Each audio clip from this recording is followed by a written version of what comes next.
महात्मा उपासक डॉक्टर सोहनराज तातेड़ पुनरुत्थान और आत्मविज्ञान के बाद अब ला रहे हैं सनातन सत्य, जैसी दृष्टि वैसी सृष्टि, कुदरत, कुदरती रचना एवं कुदरत के कानून से शाश्वत सुख की प्राप्ति।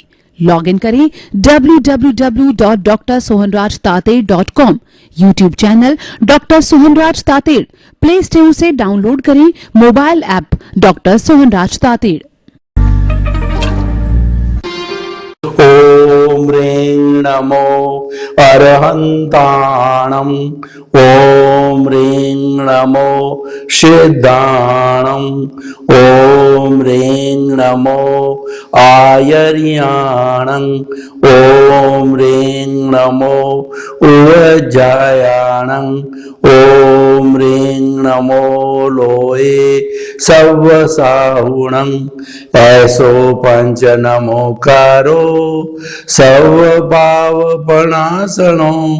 मंगलाणं च सव्वेसिं परमं हवै मंगलं, परमं हवै मंगलं। ओम नमो भगवते वासुदेवाय, ओम नमः शिवाय। जय सच्चिदानंद। भाई और बहनों, मातृशक्ति को नमन। आज का हमारा बहुत सुंदर विषय, मैं अजन्मा हूं। देखिए, इसके अंदर बहुत बड़ा रहस्य छिपा हुआ है। छोटा सा शब्द है अजन्मा। तो ऐसा कौन सा व्यक्ति है, ऐसी कौन सी वस्तु है जो जन्म नहीं लेती है?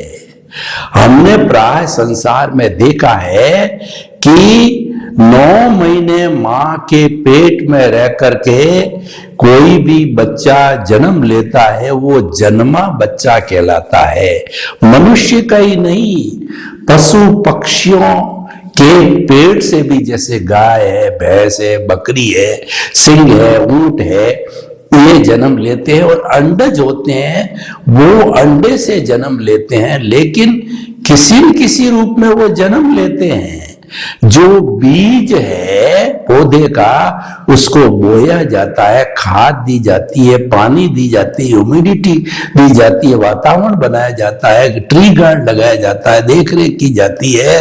तो वह बीज है, वो फलक जो है ला करके फिर पौधे का, फिर पेड़ का रूप लेता है। यानी हमने जो संसार में देखा है, वह हर जो जीवित प्राणी होता है वो जन्म लेता है। तो ये एक बहुत बड़ी हमारे सामने कहना चाहिए असमंजस की स्थिति पैदा हो गई। ऐसी कौन सी वस्तु है जो जन्म नहीं लेती? और हम जड़ की बात करें, जैसे कि मकान है, कुर्सी है, टेबल है, कैमरा है, घड़ी है और रेलगाड़ी, ये सब जड़ पदार्थ है। इन जड़ पदार्थ का तो जन्म होता ही नहीं है, क्योंकि इसमें कॉन्शियसनेस, चेतना नहीं है, तो इनका जन्म नहीं होता। ये तो गलन मिलन धर्मा होते हैं, ये वर्ण गंध रस स्पर्श वाले होते हैं। ये टूटते हैं, जुड़ते हैं, इनमें फ्यूजन होता है, इसमें कॉम्बिनेशन होता है, इसमें पूर्ण होता है, गलन होता है।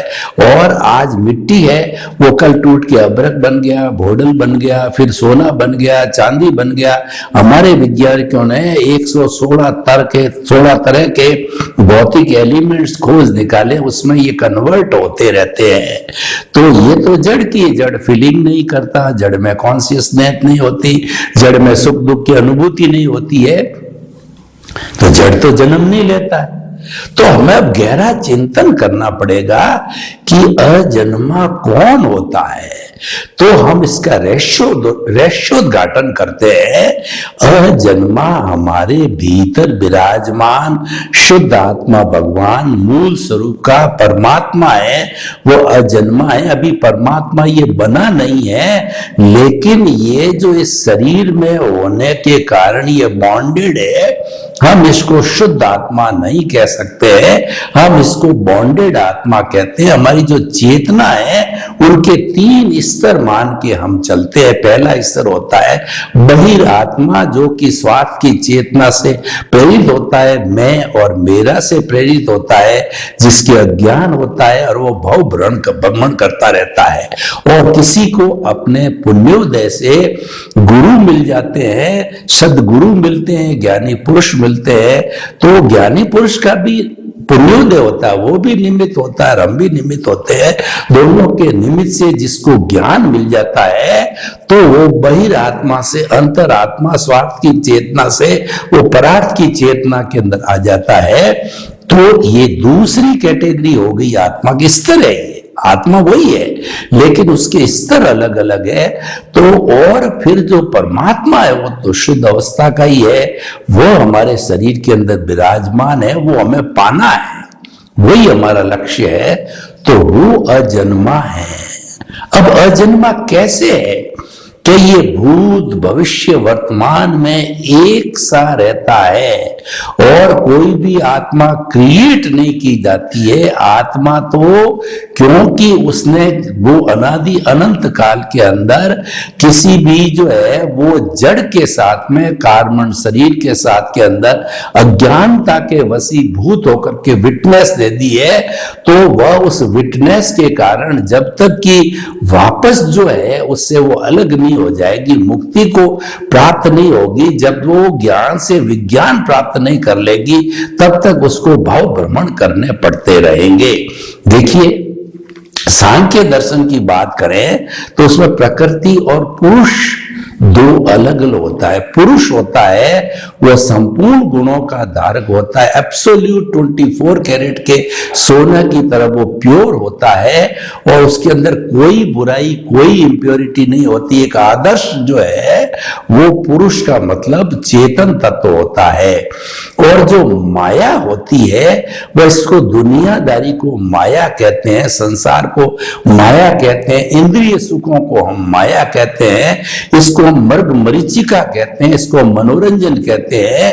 तो वह भी जो इस पुरुष के साथ में जुड़ी हुई है, पुरुष जो है वह नर है और प्रकृति है वो मादा है। तो एक बार जब इस प्रकृति की परछाई पुरुष पे पड़ती है तब वो लुब्ध हो जाता है। उस लुब्ध होने के कारण वो उसमें फंस जाता है और वापस जो है अपने वो ज्ञान का उपयोग करके और प्रकृति को अलग कर देता है, तब पुनः जो है वो पुरुष के रूप में आ जाता है। तो ठीक इसी तरह से हमारी ये बॉन्डेड सोल है, वो प्रकृति हमारा कार्बन शरीर है, वो हमारी अज्ञानता है, वो फेविकोल है, वो लिंग शरीर है, वो कारण शरीर है और इस वो अविद्या है और वो कर्म शरीर। अलग अलग धर्म दर्शनों ने इसके अलग अलग नाम दिए लेकिन भावार्थ तो वही है जिसको कि हम अज्ञानता कहते हैं। तो उसके साथ के अंदर विटनेस देने के कारण ये घूमता रहता है लेकिन ये अजन्मा है। देखिए कि आत्मा की हम बात करें तो आत्मा की परिभाषा करते हैं, असंख्य चेतनामय परमाणुओं के पिंड को हम आत्मा कहते हैं। जो जन्मता है वो शरीर जन्मता है, विटनेस तो आत्मा की रहती है। बिना आत्मा की विटनेस के शरीर कोई प्राणी जन्म नहीं ले सकता है और बिना आत्मा की प्रेजेंस के कोई भी शरीर सरवाइव नहीं कर सकता है। वो तो मुर्दा रहेगा, वह तो एक जड़ रूप के अंदर, पुद्गल रूप के अंदर रहेगा।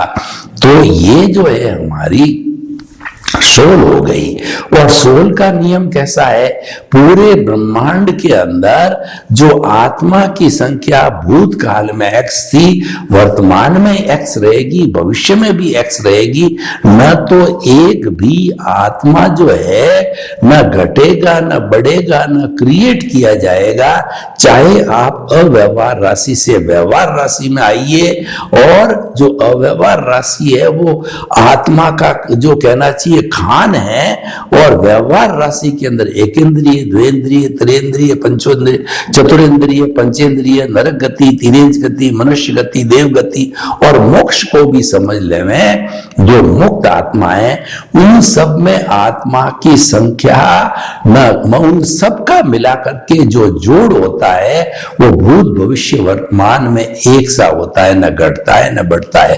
और भगवान महावीर ने यह कहा कि जड़ का भी यही हाल है, जड़ भी शाश्वत है, जड़ का सूक्ष्मतम रूप परमाणु वो विशुद्ध है, वह शाश्वत है और वह पुद्गल है, लेकिन वह न तो आंखों से दिखाई देता है न किसी भी जो है वो विज्ञान की दूरबीन से देखा जा सकता है। उसको तो केवल अवधि ज्ञानी, मनोप्रज्ञानी और केवल ज्ञानी ही देख पाते हैं। वह विशुद्ध रूप में होता है। जब एक परमाणु दूसरे परमाणु से मिलता है, क्यों गलन मिलन धर्मा है, इनके अंदर पूर्ण गलन होता है, तो मिलने के कारण वह अशुद्ध होता है। द्विप्राणी, चार परमाणु, अष्ट परमाणु और ये अष्ट स्पर्शी सारी दुनिया बन जाती है। तो भाई और बहनों, मैं अजन्मा हूं। जो आत्मा है वो जन्म नहीं लेती है, बार बार जन्म होता है, इस शरीर का होता है। कहा तो ये जाता है कि आत्मा ने जन्म लिया, लेकिन वास्तव में शरीर जन्म लेता है। और दूसरे शब्दों में गहरी दार्शनिक भाषा में बात करें तो ये शरीर तो बेचारा जड़ है, ये क्या जन्म लेगा। तो हम कहना चाहेंगे कि आत्मा की हाजिरी के अंदर जो अहंकार भोगता है उसने जन्म लिया, उसके जन्म लेने के कारण ये जड़ पदार्थ स्थूल शरीर मिला। तो ये स्थूल शरीर वो जड़ है और हमारा अज्ञान है वो मिश्र चेतन है, वो हमारा कार्बन शरीर है जो घटता बढ़ता रहता है।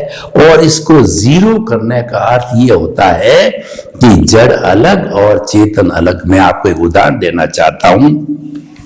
मेरे एक हाथ में फिनिश की हुई लकड़ी है और दूसरे हाथ में सनमाइका है। अब मैं घर का कोई फर्नीचर बनाना चाहता हूं तो मुझे इन दोनों को जोड़ना है। तो गोंद से नहीं जोड़ी जाएगी, पानी से नहीं जोड़ी जाएगी, केमिकल से नहीं जोड़ी जाएगी।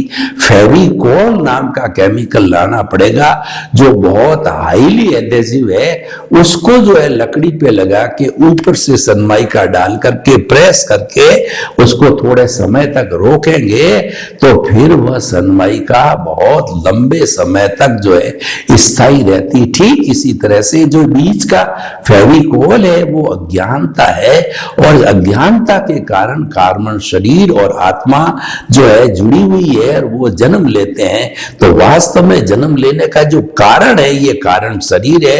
Without the cause there is no effect at all. बिना कारण के कार्य नहीं होता है। अगर मिट्टी जो है वो लचीली मिट्टी न हो जो कारण है तो घड़ा नहीं बन सकता, और जो सूर्य नहीं हो तो प्रकाश नहीं हो सकता। जो इस तरीके से कारण कार्य की श्रृंखला चलती रहती है उसी के आधार पर ये जन्म होता है, मृत्यु होता है। और जो जन्मा है वो अवश्य ही मृत्यु को प्राप्त होगा, क्यों जन्मने वाला है वह पुद्गल है, वह जड़ है। तो वह अवस्था से जुड़ा और अवस्था मात्र जो है वो कुदरती रचना होती है और हर संजोग के साथ में वियोग जुड़ा होता है। हमारी कुदरत जो है संजोग जुटाती है, उन संजोग के माध्यम से जो है ये जड़ पदार्थ मिलते हैं, बिछुड़ते हैं, मिलते हैं, बिछुड़ते हैं। तो ये जो आत्मा जो है हालांकि एक शरीर छोड़ करके दूसरी गति में और वो शरीर धारण करती लेती, लेकिन मूल स्वभाव है उसका अजन्मा कहा जाता है। वो जन्मा हुआ नहीं है, जन्म नहीं लेता। जो अजन्मा रहता है वो चिरस्थायी होता है, वो अविनाशी होता है। उसको हमारी भाषा में हम सच्चिदानंद कहते हैं। सच्चिदानंद का मतलब सत का मतलब वो अविनाशी है, चित का मतलब वो ज्ञान दर्शन वाला है। उपयोग लक्षणों जीव आत्मा के लिए कहा गया है कि आत्मा का लक्षण है उपयोग। उपयोग का अर्थ होता है है ज्ञान दर्शन।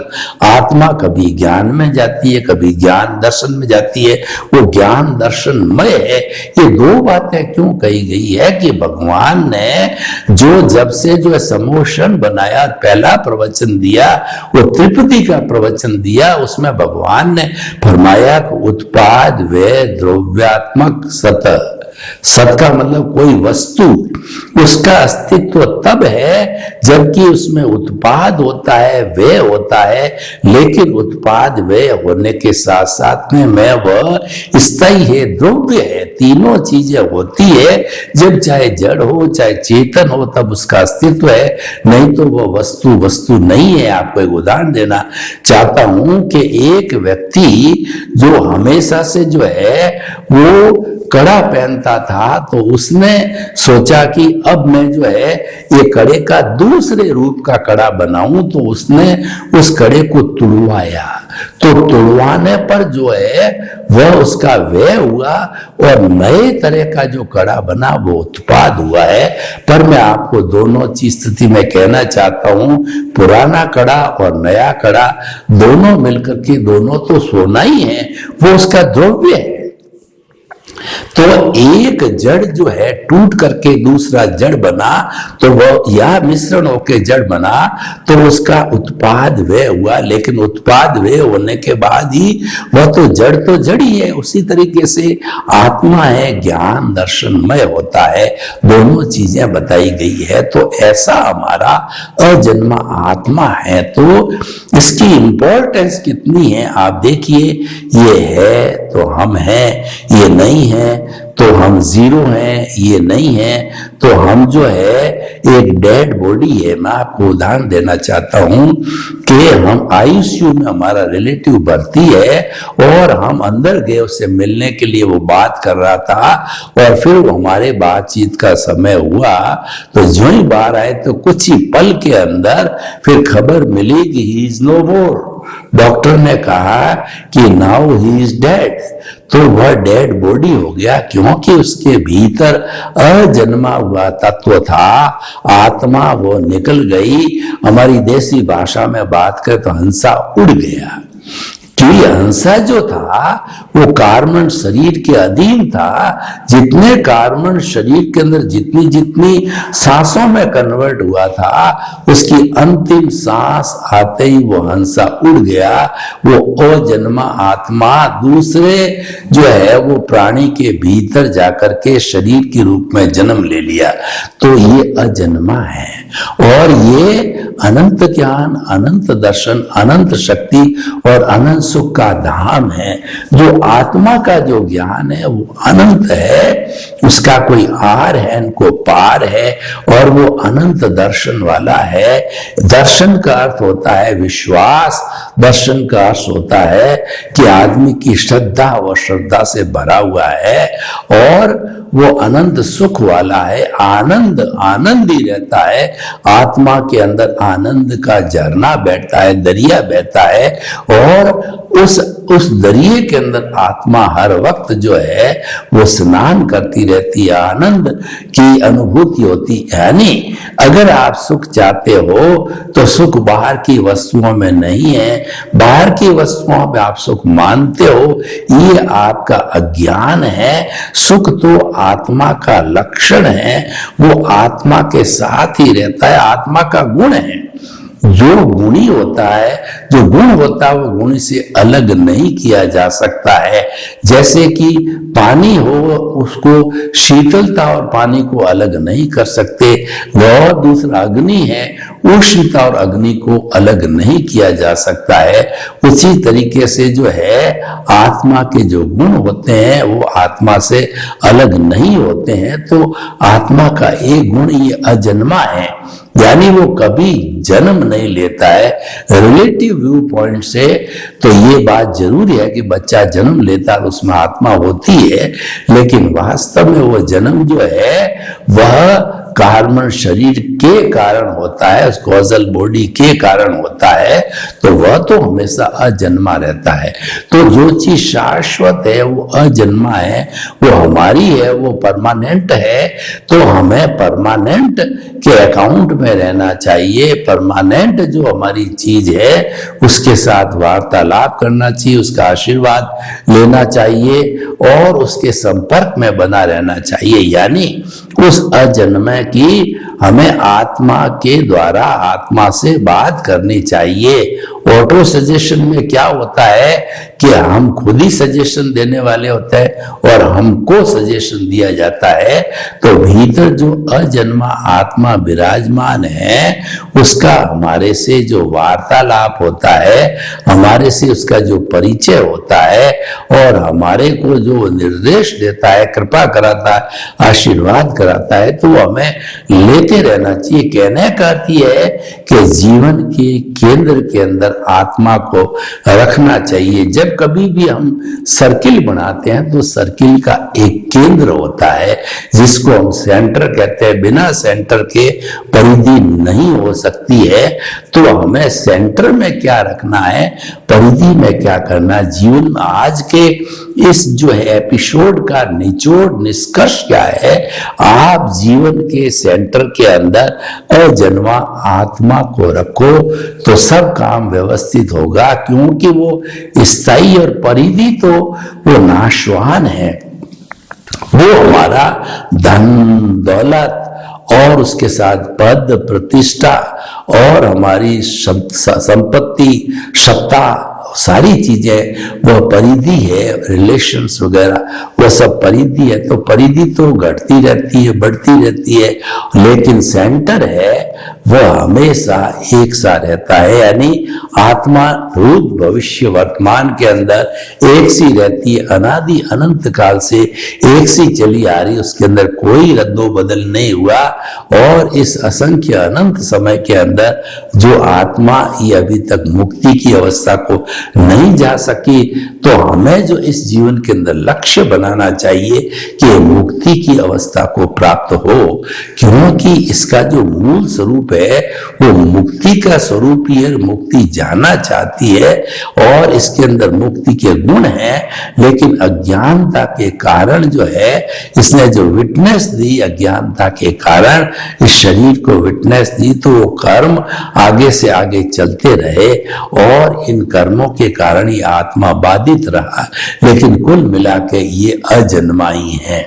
तो भाई और बहनों, मैं अजन्मा हूं, इस बात की विवेचन हम जो है कई एंगल से कर सकते हैं कि हमारे जीवन के अंदर दो तरह के संसार होते हैं। एक तो व्यवहार जगत है जिसको खुली आंखों का जगत, वो इंद्रियों का जो है सुख कहिए या इंद्रियों का जगत कहिए, वह सारा हमारा बाहर का जगत है जिसको हम व्यवहार जगत कहते हैं। और एक हमारे भीतर का जगत है, वह अजन्मा परमात्मा का जगत है, वह मंदिर का रूप है। और बाहर जो ये शरीर दिखाई देता है वह तो एक ढांचा है, उस ढांचे के अंदर जो हमारे मूर्ति विराजमान है वो मंदिर में भगवान की मूर्ति होती है, जो कि तैयार करके प्राण प्रतिष्ठा करके और मंत्रोच्चारण करके स्थापित की जाती है।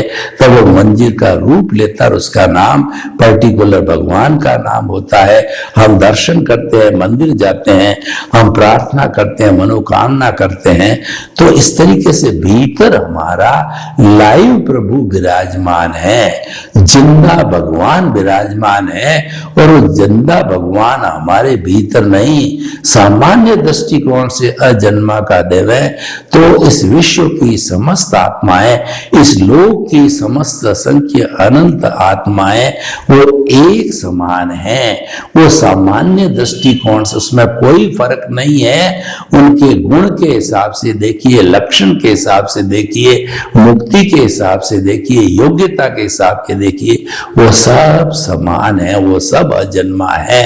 लेकिन जो हमको दुनिया में ये विविधता 84 लाख बर्थ प्लेसेस, योनियों की बर्थ प्लेसेस की दिखाई देती है, वो कर्मों के अनुसार जो है ये बर्थ प्लेसेस बने हैं। तो हमें जो है विविधता का कारण कर्म है, और कर्म के कारण ही हमारा ये व्यवहार जगत है। ये कर्म सब समाप्त हो जाते हैं जब कार्बन शरीर जीरो हो जाता है, जब संपूर्ण अज्ञान नाश हो जाता है, तो केवल अजन्मा रहता है, वो सिद्ध बुद्ध मुक्त होता है और उसका निवास सिद्ध शिला के अंदर होता है, मोक्ष के अंदर होता है। वहां विराजमान होकर के वो अनंत ज्ञान, दर्शन और चारित्र और तप के साथ साथ में अनंत आनंद की अनुभूति में खो जाता है। ऐसा आनंद, ऐसा सुख कि उसके अंदर कभी दुख आता ही नहीं है। हमारा जो व्यवहार जगत जिसमें हम जी रहे हैं, वो तो सुख दुख के पलड़े के अंदर हम जो है वो पलड़े के अंदर झूलते रहते हैं। कभी सुख आया, कभी दुख आया। हमारे मन के अनुकूल कोई भी कार्य हो गया तो वो सुख हो गया, और मन अनुकूल नहीं हुआ तो वो दुख हो गया। तो इस तरीके से ये सुख और दुख की पुनरावृत्ति होती रहती है। लेकिन जो हमारा परमात्मा है वो तो सुख का खजाना है, और उसके कोई भी कभी भी दुख नहीं आता है। इसीलिए हम उस खजाने को पाना चाहते हैं। ऐसा कौन सा व्यक्ति है जो शाश्वत सुख को नहीं पाएगा? तो हमारा ये सनातन सत्य कार्यक्रम है, ये शाश्वत सुख की नींव लगाता है। यानी कि ये जो है कुदरत, कुदरती रचना, कुदरत के कानून के ऊपर आधारित है। तो हम इसका पालन करके और इसके भीतर जो विराजमान अजन्मा प्रभु है उसका रियलाइजेशन करें। उसको हम सेल्फ रियलाइजेशन कहते हैं। यानी दुनिया की सबसे जो मुख्य बात होती है स्व परीक्षण की होती है और स्व की अनुभूति की होती है। कहने का अर्थ यह है कि हमें अनुभूति की श्रेणी को बढ़ाना चाहिए, हमें अनुभव की श्रेणी बढ़ानी चाहिए। ये बाहर जितना हम, चाहे आगमों का ज्ञान हो, पुस्तकों का ज्ञान हो, मन वचन काया की कोई क्रिया रहती हो, लेकिन ये क्रिया तो सारी रिलेटिव सत्य है। ये तो शरीर के साथ चली जाएगी, लेकिन उससे हमें फायदा क्या होगा? हमारा जो रियल पुरुषार्थ है वह तो ज्ञान दर्शन का डेवलपमेंट है, और वही ब्रॉड फॉरवर्ड होता है। इसीलिए हमें यह डेवलपमेंट करते रहना चाहिए। सर्वे भवन्तु सुखिनः, सर्वे सन्तु निरामया। लोक के सब जीवों को सुख मिले, शांति मिले, आनंद मिले, प्रेम मिले, सौहार्द मिले, और हम सब शांतिपूर्ण से अस्तित्व के साथ जीवन जीकर बड़े आनंद के साथ व्यतीत करें। आपके प्रति मंगल भावना। ओम शांति। महात्मा उपासक डॉक्टर सोहनराज तातेड़ पुनरुत्थान और आत्मविज्ञान के बाद अब ला रहे हैं सनातन सत्य, जैसी दृष्टि वैसी सृष्टि, कुदरत, कुदरती रचना एवं कुदरत के कानून से शाश्वत सुख की प्राप्ति। लॉग इन करें www.drsohanrajtater.com, YouTube channel doctor Sohanraj Tated, play store से डाउनलोड करें mobile app doctor Sohanraj Tated.